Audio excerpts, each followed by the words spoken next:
Hello student, welcome to YouTube study. आज की इस वीडियो में यूपी बोर्ड क्लास 12 के बच्चों के लिए फिजिक्स का मोस्ट इंपॉर्टेंट देख सकते हैं यहाँ पे न्यूमेरिकल लाए हैं और इसके ठीक बाद आपको थ्योरी मिलेगा। इसके बाद फिर न्यूमेरिकल। यहाँ पे आप थ्योरी और न्यूमेरिकल मतलब इस टाइप से आपको बोर्ड एग्जाम अगर 2023 देने वाले हैं इस बार तो इन सारे क्वेश्चन को अवश्य लगा कर जाइएगा। काफी क्वेश्चन इसमें से बोर्ड एग्जाम में देखने को मिलने वाला है। वीडियो तुरंत लाइक कर दीजिए, चैनल पर नए हैं तो सब्सक्राइब करके बेल आइकन प्रेस करके रखिए। डेली आपको यहाँ से फिजिक्स, केमिस्ट्री, इंग्लिश, हिंदी की तैयारी अच्छी से होने वाली है। तो चलिए, सबसे पहला जो इसमें क्वेश्चन रखा गया आप देख सकते हैं कि सबसे महत्वपूर्ण प्रश्न जो लाए हैं 2023 के स्टूडेंट्स के लिए। देख सकते हैं फर्स्ट नंबर क्वेश्चन जो है कि निम्न चित्र में धारा आई का मान ज्ञात कीजिए। इस तरीके से पेपर में आएगा ही आएगा, एक फिगर वाला। ठीक है, तो देखिए इस तरीके से चित्र बना रहेगा और आपका इसमें आई का मान पूछा यानी धारा का मान पूछा है। तो सबसे पहले आप फिगर को समझिएगा। ठीक है, देखिए इसमें बिंदु दिया रहेगा। इसमें देखिए मैंने बिंदु को अभी डिनोट नहीं किया है, यहाँ पे बिंदु लिख देता हूं। देखिए यहाँ पे बिंदु P रहेगा। ठीक है, यहाँ पे चलेंगे तो यहाँ बिंदु Q रहेगा। अब ठीक यहाँ पे आएंगे तो यहाँ पे बिंदु R। ठीक है, इस चित्र को पहले समझिए तब न्यूमेरिकल इसे कर सकते हैं। देखिए इसमें तीन बिंदु है, P बिंदु यहाँ पर है, यहाँ पे Q बिंदु है, यहाँ पे R बिंदु। ठीक है, अब क्या करना है, इसमें देखेंगे कि बिंदु P की ओर कितनी धाराएं आ रही है। तो देखिए 2 एम्पियर की एक धारा आ रही है, एक 2 एम्पियर की इधर से भी जा रही है और 1 एम्पियर की धारा निकलकर बह रही है इधर। ठीक है, तो बिंदु P पर 3 धाराएं हैं, 2 आ रही है, 1 जा रही है। ठीक, अब चलिए बिंदु Q पर देखिए इसमें क्या हो रहा है। देखिए ध्यान से, इसमें 1 एम्पियर की जा रही है।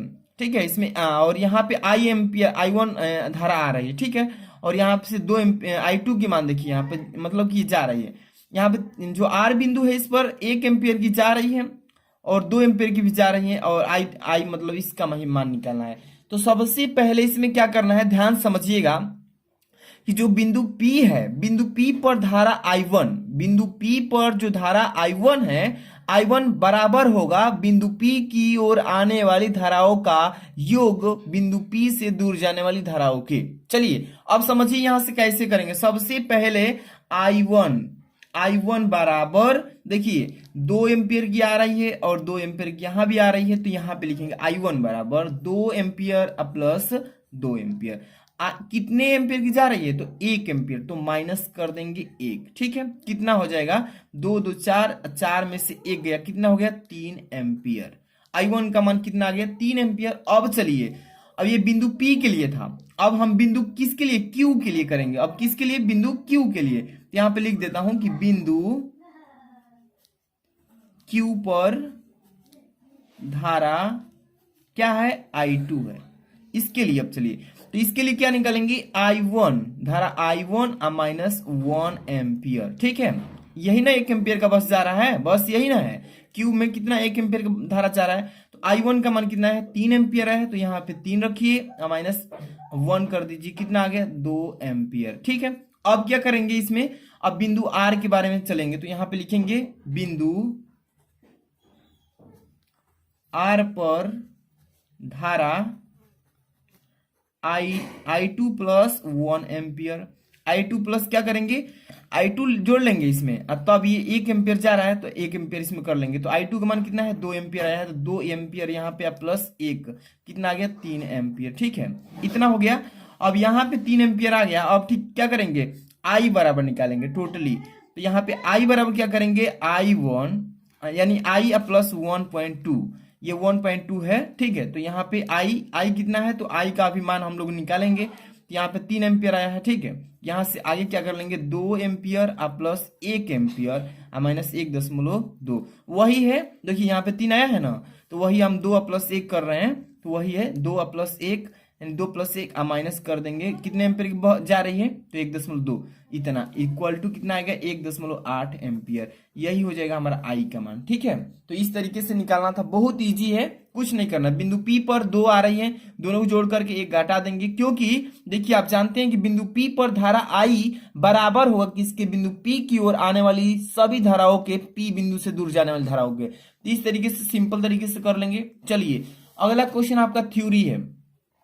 इसमें क्या बोला गया है कि लेंज का नियम को परिभाषित कीजिए। इस तरीके से पेपर में पूछा है, तो इस तरीके से कैसे लिखेंगे, किसी परिपथ में प्रेरित विद्युत वाहक बल, क्या बताएंगे, किसी परिपथ में प्रेरित विद्युत वाहक बल अथवा प्रेरित धारा की दिशा सदैव ऐसी होती है कि यह उस कारण का विरोध करती है जिससे कि यह उत्पन्न होती है। ठीक है, इसे ही लेंस का नियम कहते हैं। इसको अच्छे से तैयार कर लेना, पेपर में 100% पूछ सकता है, क्योंकि एक जिले में 7 प्रकार के कोड का पेपर आता है, तो आप में भी हो सकता है कि जरूर ये टॉपिक आ सकता है कि लेंस का नियम को परिभाषित करें। देखिए, तो किसी परिपथ में प्रेरित विद्युत वाहक बल अथवा प्रेरित धारा की दिशा सदैव ऐसी होती है कि यह उस कारण का विरोध करती है जिससे कि यह उत्पन्न होती है, इसे ही लेंस का नियम कहते हैं। ठीक है, अगला क्वेश्चन देखिए जो है numerical type, very very important question को सिलेक्ट किया गया है, अच्छे से इसको रिवाइज करके ही जाना।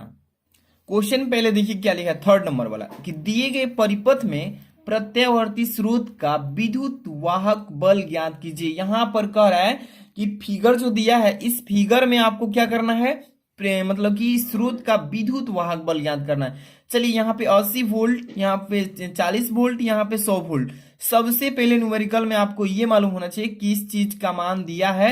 अगर मान मालूम चल जाएगा किस चीज का है, तब भी आप फाइंड आउट करेंगे उसका मान। ठीक है, तो सबसे पहले 80 वोल्ट लिखा है, तो ये किस चीज का मान दिया है, तो प्रतिरोध की वोल्टता। ठीक है ना, किस चीज का, प्रतिरोध की वोल्टता, यानी इसको हम बोलते हैं प्रतिरोध की वोल्टता को VR। क्या बोलते हैं, VR। इसका मान कितना वोल्ट है, तो 80 वोल्ट है। ठीक है, अच्छे से समझ लीजिए, कमा लगा रहे हैं। इसका 40 वोल्ट, ये क्या चीज है, संधारित्र की वोल्टता है। संधारित्र जो विद्युत सेल जोड़े हैं उसकी वोल्टता है। तो यहाँ पे इसको क्या लिखते हैं, VC।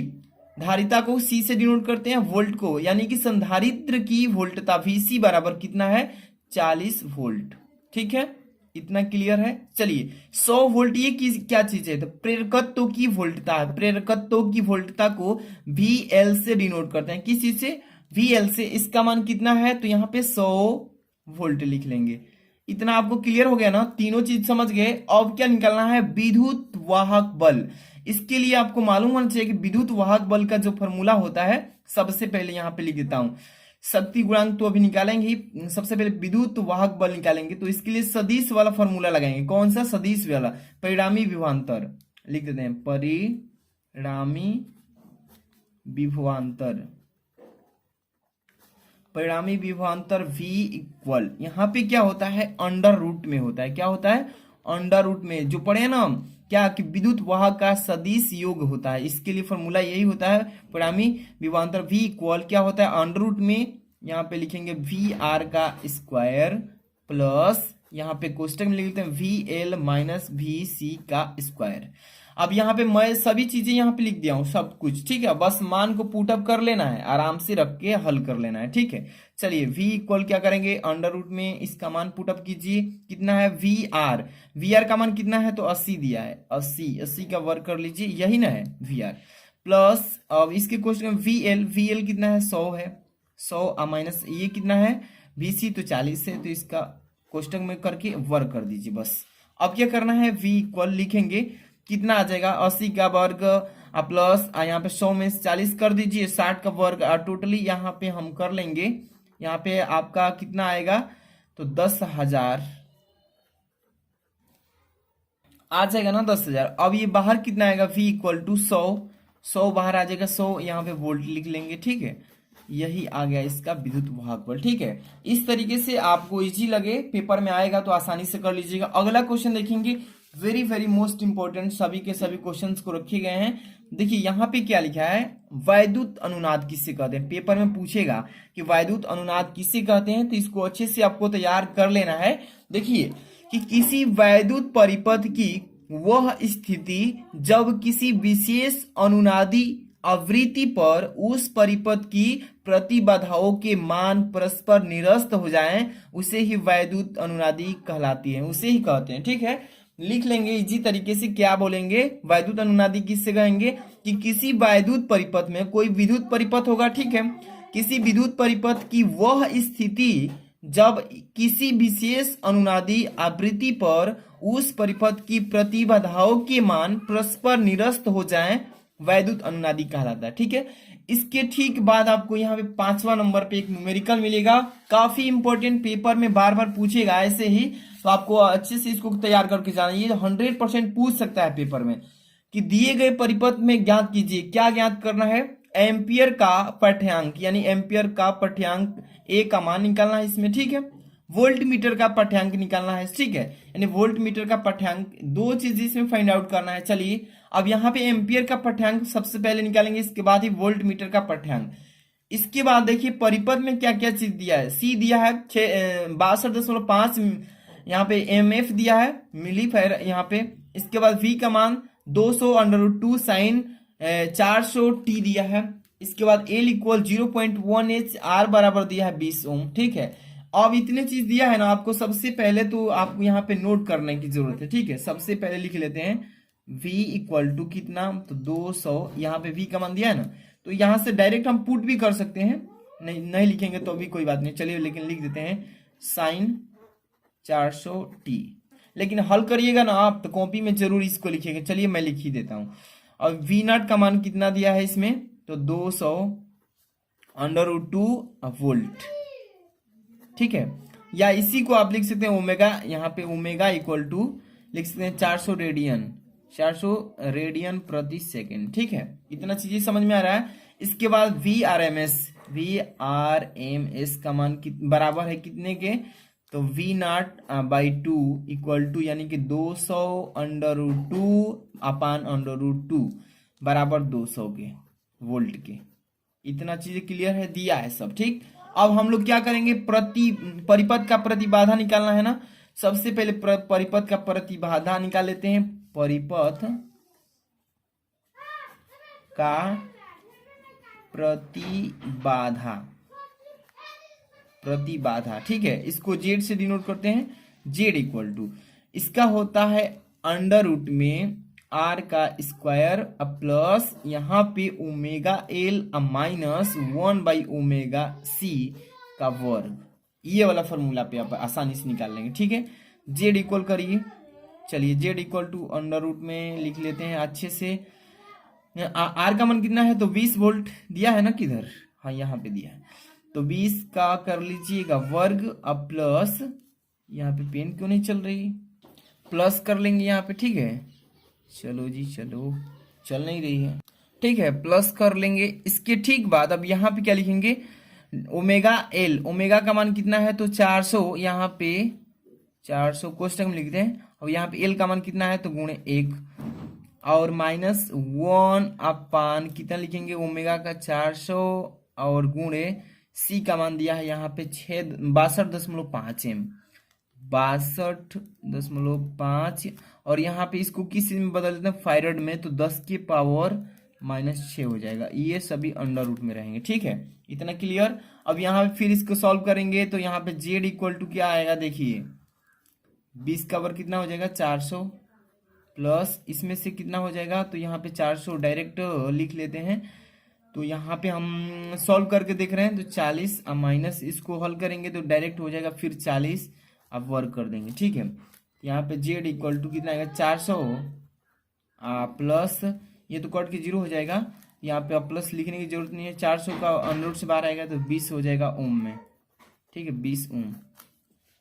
प्रतिबाधा निकाल लिए। अब इसके बाद हम निकालेंगे पहला नंबर क्वेश्चन के जवाब। इसमें अमीटर का पाठ्यांक, अमीटर का पाठ्यांक के लिए क्या होता है फॉर्मूला, आपको यहाँ पे देखना होगा। चलिए I इक्वल टू VRMS अपान होता है जेड, ठीक है, जो जेड अभी निकाले हैं। चलिए VRMS का मान कितना है, तो 200 दिया है, अब बटा में 20 काट देंगे, कितना बार में कटेगा, तो 10 एम्पियर आ गया, ठीक है। इसके बाद पाठ्यांक आ गया अमीटर का। अब वोल्ट मीटर का पाठ्यांक निकालेंगे। वोल्ट मीटर का पाठ्यांक V इक्वल टू कर लेंगे ओमेगा एल माइनस होता है 1/ओमेगा/c, यही होता है, अगुणे आई होता है, ठीक है। चलिए अब यहाँ पे मान को पुट अप करके सॉल्व कर लेते हैं। तो ओमेगा का मान कितना है 400 अगुणे एल का मान 0.1, ठीक है, 0.1 यहाँ पर दिया है, ठीक है, यही रखेंगे। माइनस 1/400 गुणे कर लेंगे यहाँ पे 62.5 गुणे 10 की पावर -6 फैराडे में चेंज करके गुणे आई का मान कितना है 10 आया है, तो यहाँ पे 10 लिख लेंगे। चलिए यहाँ पे थोड़ा सा सॉल्व कर लेंगे। जब सॉल्व करेंगे इसको तो 40 - 40 गुणे 10, ठीक है। अब इसको सॉल्व कीजिए तो ये कितना आएगा 0 में 10 से गुणा करेंगे तो 0 आ जाएगा, ये आ गया 0, ठीक है, ये वोल्ट मीटर का पाठ्यांक। तो यही बस पूछा था इस क्वेश्चन में। जितने भी बच्चे को वीडियो पसंद आई हो तो लाइक कर देना, चैनल पर सब्सक्राइब करके बेल आइकन जरूर प्रेस कर लेना। मिलते हैं नेक्स्ट वीडियो में।